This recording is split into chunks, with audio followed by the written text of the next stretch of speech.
Well, hi there, and welcome back to Old Tavern Farm. I'm Lee Sharon, and I'm going to be invisible today. I have been out to the feed mill and to the barn to do chores, and I just look like something the cat dragged in. But I wanted to I am getting ready to make an order of biscuits for a customer, and I wanted to take the opportunity to do a really quick um, review and reminder for the operation of my wonderful Vivor 15 quart commercial mixer. I've had a lot of comments recently that have been, I appreciate every comment at all times, don't get me wrong. Um, but I just want to remind everybody that I don't work for this company. I just did a review that back in March or early April, um, to just show how much I really enjoy this machine. It's affordable and it works great. And I keep getting messages saying that the machine doesn't work, etc., etc. So I wanted to, in the course of making my biscuits for my customer, I wanted to just do a reminder of this machine and how it works and how great it is, and just watch you or have you watch how it works as I am actually doing a job here. So I'm gonna put, here's the bowl right here. Now, if you can see, the bowl has this little this little knobby right here. Okay, this little knobby right here has to line up with this little hole right here in the back of the machine. This is a commercial mixer, and the reason that I kind of use it so quickly is because I've spent 20 years in the food service business, and I've used machines just like this before.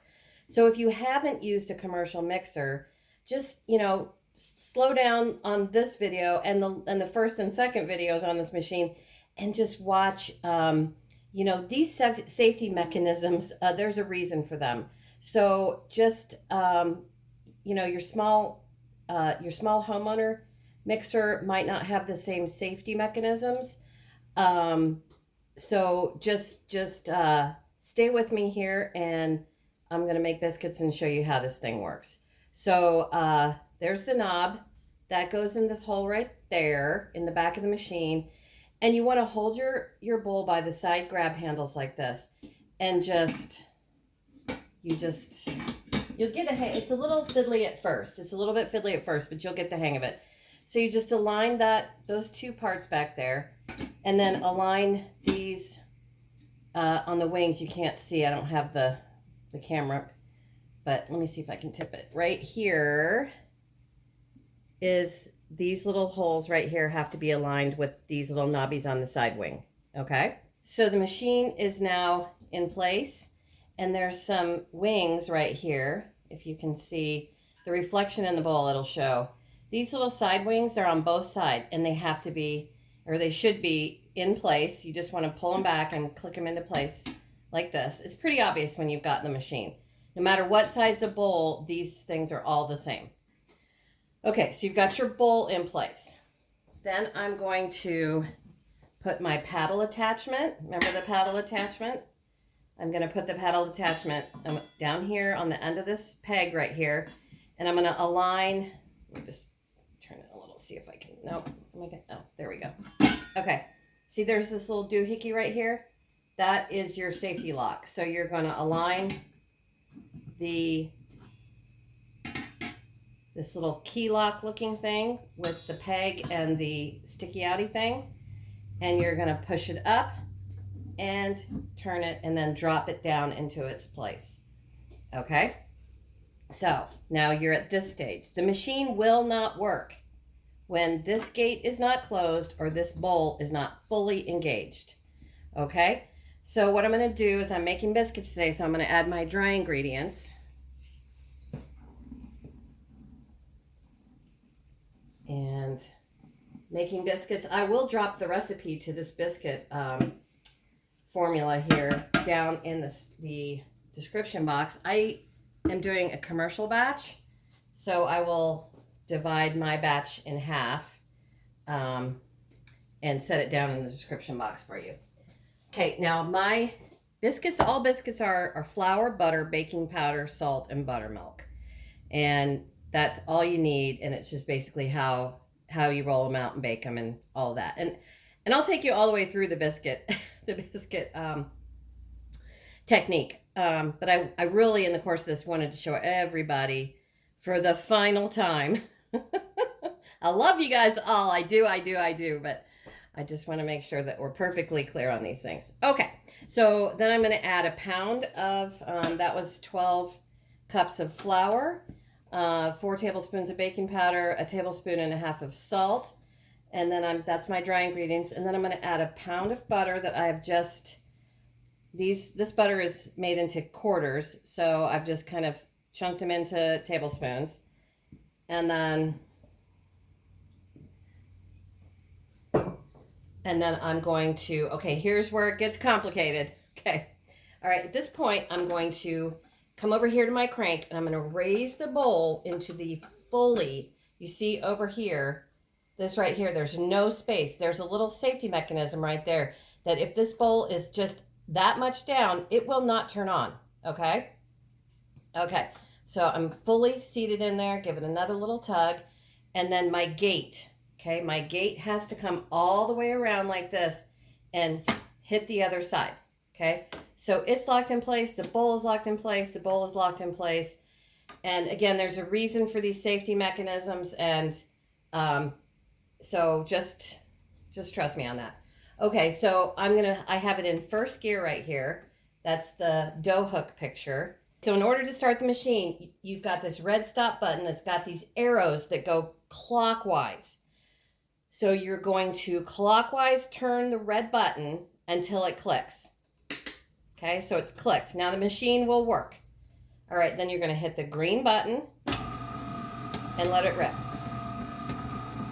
Okay, so for biscuits, I'm going to let this machine spin for about 10 minutes because I want the butter pieces to be little. I want this flour and butter mixture to look almost like cornmeal. I want it to be very knobbly with little chunks of butter, and I want my butter to be reasonably cold as well too. That's another tip for good biscuits. Okay, I'll bring you back when we get to where we need to be. Okay, so I'm going to open this gate. I'm going to let the bowl down. Okay, and as you can see, my flour mixture has sort of a crumbly, sort of cornmeal texture to it. Okay, so at this point, I am going to add my buttermilk. Okay. Now, this recipe calls for 5 cups of buttermilk, and I like commercial buttermilk. This just happens to be from my local village shop here.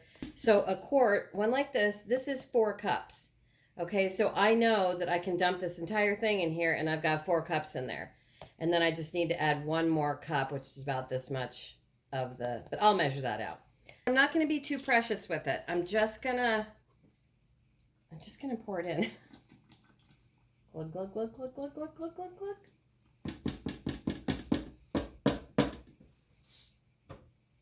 Okay, and then I'm going to close the gate, and I'm going to raise my bowl,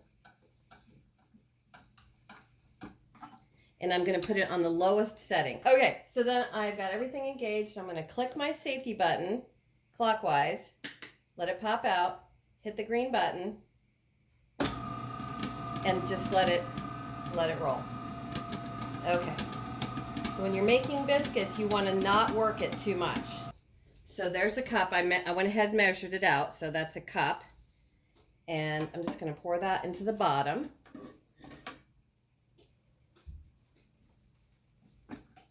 Okay. Raising my bowl. Closing my gate. Clicking my safety knob. Leaving it on speed 1 so we don't get flour everywhere. Okay. I'm just going to mix it for a second, then I'm going to make sure that all my dry ingredient is like on the other side of the bowl. I'm going to make sure everybody's joining the party here. And it's a lot of closing and raising and lowering and all that, but trust me, Mixer accidents are horrific. So just go with the flow. And there's another little dry spot, so I'm just gonna poke my... You can do this by hand. I just don't have time to do it by hand. It takes a little while to cut in all the butter and stuff. Sometimes if you need to add a little extra, like a couple tablespoons of buttermilk, feel free. Sometimes I have run out of buttermilk and used a little sweet milk. It's not a big deal, just try to add small increments. So I've got a little dry patch right there. I'm just gonna add about 2 tablespoons.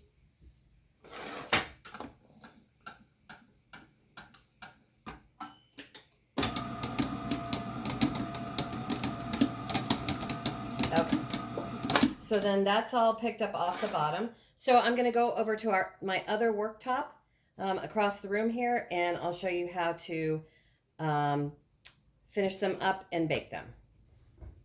So I like to dust my surface with a little bit of flour just to be sure. I'm just gonna dump my bowl. So all I'm gonna do is I'm just using my dough scraper. You can also use a bench knife, and I'm just gonna pull the sides in and fold them over like this.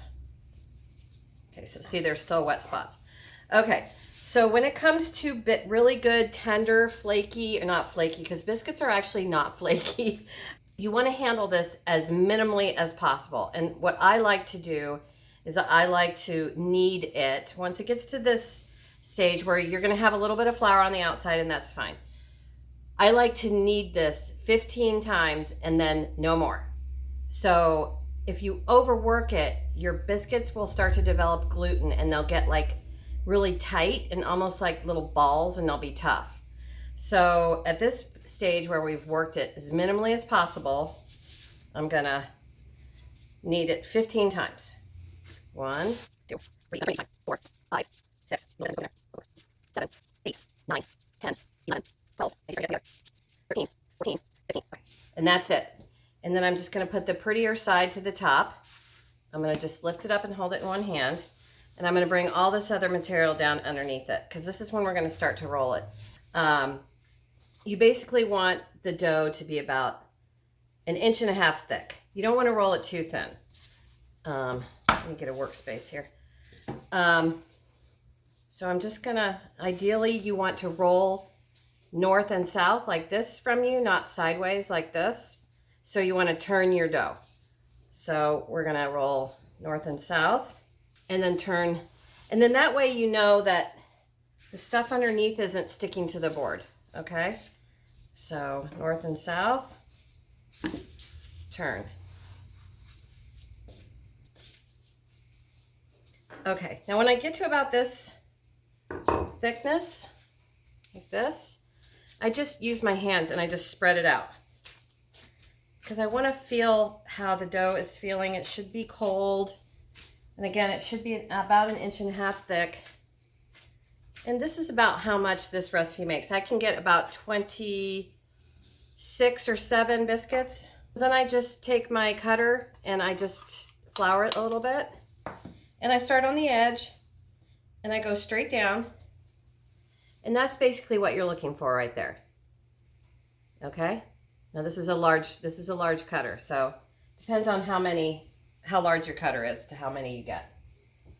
So I have a sheet pan over here that is lined with parchment paper.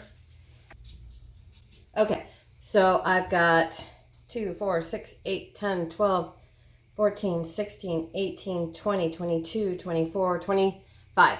25 is what. These right here are not good. They are good to eat if you want to pour gravy over them or something, but when you rework a biscuit, it gets tough and it loses its beauty. Okay, so I'm going to bake this pan at 425 for 15 minutes, and I'll show you what we get when it's all out of the oven. Okay, so this is what the biscuits look like when they come out of the oven. Typically, I am looking for a top that is kind of golden brown like this, and then golden brown on the bottom. You can see they've risen. That baking powder does its job. And even if you get some like this, it might be just a little bit pale in the center of you're still going to be able to use that. It's still going to be delicious. This is a great recipe. I've used it for years, and I'm calling out my friend Alone in remote Alaska. Hi, Alone. This is probably as close as I get to Christmas traditions. So my Christmas tradition, old-fashioned Southern style buttermilk biscuit, and you guys head over there to Alone in remote Alaska and look at her great recipes too. So thank you so much for visiting. Go try out your own Vevor mixer. They work great. They do start. You just have to know all the tricks and things that go along with the safety mechanisms, which will not let the machine come on. Okay, you guys, thanks for visiting. If I don't talk to you again, have a wonderful Merry Christmas, Happy Holidays, wherever you are. Big hugs. Mwah, mwah, mwah, mwah, mwah. Thank you for everything. Talk to you soon. Bye.